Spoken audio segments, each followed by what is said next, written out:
का यह वीडियो बहुत ही महत्वपूर्ण है। पूरा वीडियो को बिना किसी स्किप के देखिए और जानिए कि भारतीय रेलवे में एएलपी अर्थात असिस्टेंट लोको पायलट या फिर टेक्नीशियन अर्थात रेलवे वर्कशॉप में जो आप काम कर रहे हैं उनकी भर्ती किस प्रकार होती है, उनमें भर्ती होने के लिए आपको क्या क्या योग्यता चाहिए, आपकी उम्र सीमा क्या होनी चाहिए, तमाम जानकारी को समेटते हुए यह वीडियो आपके लिए बहुत ही महत्वपूर्ण है।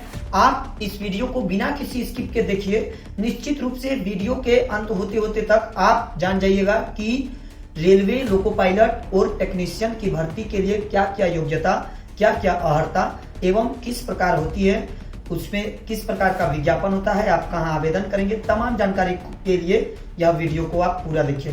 तो चलिए दोस्तों हम लोग शुरू करते हैं। सबसे पहले हम लोग जानते हैं दोस्तों कि भारतीय रेलवे में असिस्टेंट लोको पायलट अर्थात एएलपी और टेक्नीशियन दोनों को कंबाइंड करके नोटिफिकेशन जारी किया जाता है। दोनों को कंबाइंड करके वैकेंसी का नोटिफिकेशन निकाला जाता है, अर्थात दोनों पद एक ही बार निकलते हैं दोस्तों, अलग अलग नहीं निकलते हैं। दूसरी बात कि इसका जो ऑफिशियल वेबसाइट है, ऑफिशियल जो इसका एग्जाम कंडक्ट करती है वह आरआरबी करती है, अर्थात रेलवे रिक्वायरमेंट बोर्ड इसका एग्जाम को कंडक्ट करती है। जैसे कि RRB Guwahati, RRB south, RRB Punjab, RRB Delhi, इस प्रकार आपका जो जोन होता है उसी जोन के आधार पर आपको आरआरबी करके आपको ऑफिशियल वेबसाइट बनता है और आप उससे यही उसका ऑफिशियल वेबसाइट होता है। आपका जो जोन होता है वही उसका ऑफिशियल वेबसाइट होता है। के बाद आते हैं उम्र सीमा।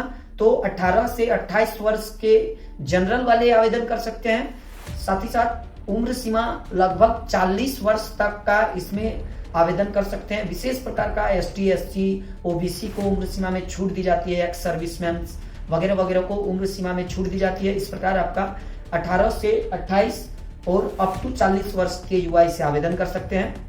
विशेष प्रकार का आपका कोई भी क्वेरी हो तो आप कमेंट कीजिए, बीके गूगल आपको बताने का काम करेगी। के बाद एज काउंट कब होता है, सबसे बड़ा दिक्कत और सबसे बड़ा समस्या। तो एज जो काउंट होता है दोस्तों वह 1 जुलाई को होता है। आपका वैकेंसी जब भी आता है उसका 1 जुलाई को एज काउंट होता है। के बाद आते हैं दोस्तों कि इसमें जो भर्ती होती है वह किस प्रकार की होती है, इसमें शैक्षणिक योग्यता क्या चाहिए। तो एएलपी में आते हैं दोस्तों, तो एएलपी में 2 विभाग होता है, एक इलेक्ट्रिक, दूसरा मैकेनिक, अर्थात इलेक्ट्रिक और मैकेनिक 2 विभाग में एएलपी अर्थात असिस्टेंट लोको पायलट, सहायक विद्युत लोको पायलट की भर्ती होती है, जिसमें 2 विभाग होते हैं, इलेक्ट्रिक और मैकेनिक। इलेक्ट्रिक और मैकेनिक दोनों के लिए सिमिलर एजुकेशन क्वालिफिकेशन चाहिए, सिर्फ ट्रेड में आपका चेंजेस रहता है। तो हम लोग जानते हैं किस प्रकार का होता है। आपको एएलपी में भर्ती होने के लिए सबसे पहले तो आप 10th पास होना चाहिए। के बाद एनसीबीटी या एससीबीटी से आईटीआई करना अत्यंत आवश्यक है। अगर आपका आईटीआई नहीं है तो 10th के बाद आपका इक्विवेलेंट वर्क एक्सपीरियंस होना चाहिए, या आपको जो इलेक्ट्रीशियन हो, फिटर हो, उस प्रकार के पद होते हैं उसका इक्विवेलेंट जो आपका वर्क एक्सपीरियंस है किसी भी कंपनी में 2 से 3 साल का, वह इक्विवेलेंट वर्क एक्सपीरियंस होना चाहिए, या डिप्लोमा होना चाहिए या डिग्री। आप तब इसे आवेदन कर सकते हैं और लोको पायलट बन सकते हैं। विशेष प्रकार के ही ट्रेड वाले इसे आवेदन कर सकते हैं दोस्तों, इस बात को आप ध्यान दें। केवल और केवल स्पेसिफिकेशन विशेष ट्रेड वाले इसे आवेदन कर सकते हैं, ऐसा नहीं कि सब ट्रेड्स। और विशेष प्रकार की जानकारी के लिए मेरे डिस्क्रिप्शन बॉक्स में एक टेलीग्राम का लिंक होगा बीके गूगल का, वहां आप जाएं और ज्वाइन हो जाएं। वहां मैंने पीडीएफ ऑलरेडी दे चुका हूं, उस पीडीएफ से आप देख सकते हैं कि कौन कौन से ट्रेड से भर्ती होती है। ट्रेड्स को बताना बहुत काफी लंबा होता है, लगभग 20 से 25 ट्रेड है। के बाद आते हैं दोस्तों कि इसमें एग्जाम प्रोसेस क्या होता है। तो एग्जाम प्रोसेस दोस्तों 2 फेज में होता है। फेज 1 में होता है सीबीटी 1, और सीबीटी 1 जो होता है दोस्तों वह 75 प्रश्न का होता है दोस्तों। 60 मिनट का समय दिया जाता है, मैथ, रीजनिंग और जीएस रहते हैं।